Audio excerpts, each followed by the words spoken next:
식당 문이 열리자마자 퍼져나오는 열기와 소리와 냄새가 한꺼번에 달려들었다. 지글지글 끓는 가리장이 오늘의 주인공처럼 상중앙에서 숨을 쉬고 있었다. 참깨를 통째로 곱게 갈아 올린 향이 하동의 산바람처럼 기름 위로 고개를 내밀 때마다 수증기가 얇은 비닐막처럼 눈앞을 스쳤고 그 사이로 아버지의 얼굴이, 믿기지 않게 편안해진 얼굴이, 오래 묵은 밤을 하나둘 내려놓은 사람의 얼굴이 번져 보였다. 요즘 얼굴 좋아졌단다. 라는 동네의 농이 비로소 근거를 얻는 순간이었고 손비나는 그 말 한마디에 기척도 없이 어깨가 작게 흔들렸다.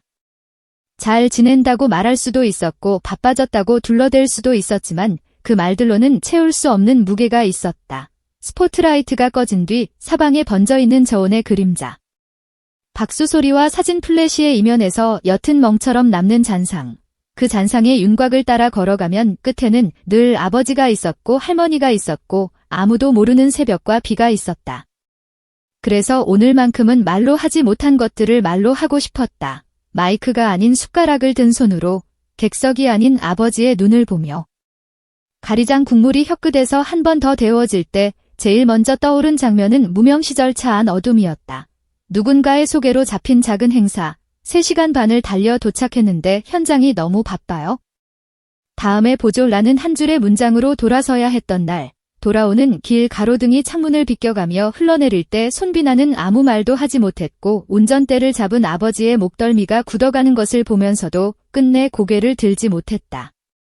그날을 아버지는 행사장을 엎어버리고 싶었다고 짧게 말했다. 피처럼 끓던 억울함, 칼날처럼 차가운 모멸감. 그럼에도 곁에서 생생히 지켜보는 일이 자식이 맞는 것보다 더 잔인하다는 사실을 깨닫고는 이후로 현장에 잘 가지 않았다. 물러선 것이 아니라 덜 아프게 살기 위해.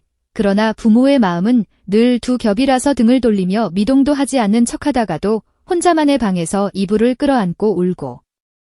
대신 맞아줄 자리를 찾다가 끝내 찾지 못하고 다시 담담한 표정으로 아침을 여는 일을 반복한다. 사남매를 홀로 키우는 사람에게 세상은 자주 불공평했고 생활은 늘 한 발자국 모자랐지만 아버지는 모자람을 핑계로 웃음을 미루지 않았다. 구두 굽이 달아 가루처럼 떨어지는 날이면 말없이 소를 들어 닦았고 할머니의 손등에는 계절이 겹겹이 굳어 있었다.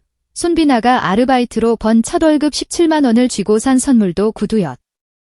검정은 너무 평범하다고 말하며 골랐던 진한 갈색의 한 켤레. 상자를 열던 순간 아버지는 아주 천천히 숨을 들이켰고 가죽의 주름마다 눌어붙은 세월을 손끝으로 쓸어내렸다.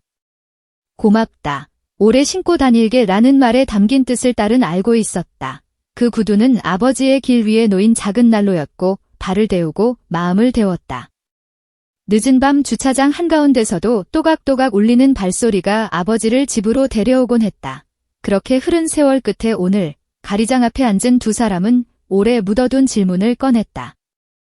아버지, 한 번도 못 물어봤던 게 있어요. 라며 고개를 든 손비나의 목소리는 첫눈이 내리기 전 공기처럼 얇았고 간경처럼 길고 느린 침묵이 식당의 소란을 밀어내고 자리를 잡았을 때 아버지는 이미 미리 준비해둔 대답처럼 맑고 또렷하게 말했다. 이혼하고도 사남매를 포기하고 싶지 않았어. 사실 그날 죽으려 했다.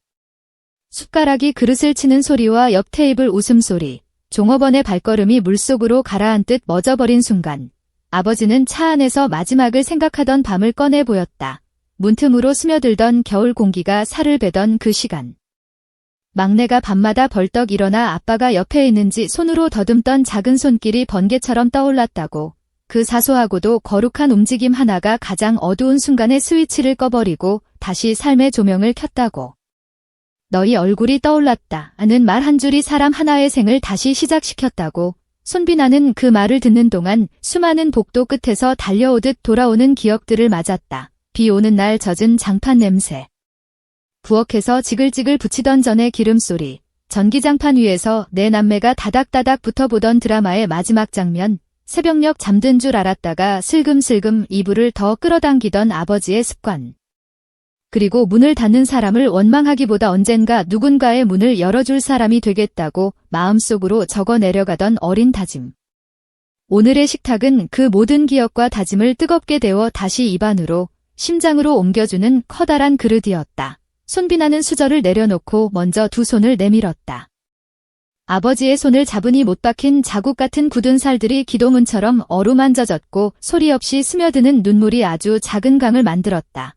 아버지, 감사합니다 라는 말 뒤에는 수십 번의 포기가 실패한 역사, 혹은 포기를 포기하는데 성공한 시간들이 겹겹이 숨어 있었다. 사남매라는 단어가 통계가 아니라 매일의 일상이었다는 사실, 장바구니 손잡이의 무게와 숙제 공책을 넘길 때 눈의 피로, 병원 대기실의 차가운 의자와 명절 새벽의 붉은 불빛, 하루 끝 낡은 등받이에 기대 쓰러지는 어깨의 각도까지. 아버지의 공백 없는 날들은 한편의 다큐멘터리처럼 흘러갔고 무대 위에서 터지는 박수는 그 다큐가 기적으로 편집되는 순간의 소리였다. 뒤늦게 어른이 되는 법은 애써 모른 척하던 상처들이 가르쳐 주었고 다퉜던 문 앞에서 삼켰던 침묵은 지금의 가사를 만들었다. 그러니 후배가 보이면 먼저 챙기고 길에서 주저앉은 누군가를 보면 손을 내미는 일이 자연스러운 습관이 되었다. 나중에 문을 열어줄 사람이 되라던 아버지의 말은 유언이 아니라 나침반이었고 식당의 공기는 그 말을 한 바퀴 천천히 돌며 방향을 새기듯 다시 살아났다. 가리장의 향은 여전히 진했고 반찬 접시는 반쯤 비어 있었다. 손비나는 가방에서 작은 상자를 꺼내 말했다. 아버지, 이거요. 제가 직접 골랐어요. 상자 속에는 또 한 번의 갈색 구두가 들어 있었다. 처음 선물하던 그날처럼 아버지는 천천히 상자를 열고 가죽을 쓰다듬었다. 손끝이 지나간 자리마다 오래된 청춘이 새 모양으로 박혔다가 푸르게 날아올랐다. 고맙다는 말이 다시 식탁 위에 놓였고 이번에 고맙다는 오래 버티어낸 생존의 끝에서 시작하는 삶의 첫 인사처럼 들렸다. 이제는 더 해질 때까지 참지 말고 자주 바꿔 신어요. 제가 많이 사드릴게요 라고 덧붙이는 목소리는 상투적인 효도의 문장이 아니라 진심의 미래형이었다. 약속은 지켜질 것이다. 그는 이미 수많은 약속을 지켜온 사람이므로. 식당 밖으로 나오자 저녁 공기가 목을 타고 내려가며 가슴을 맑게 닦아냈다. 하늘 아래 모든 불빛이 낯설 만큼 선명했고 거리의 소음은 악보의 도입부처럼 일정한 리듬을 만들며 다가왔다.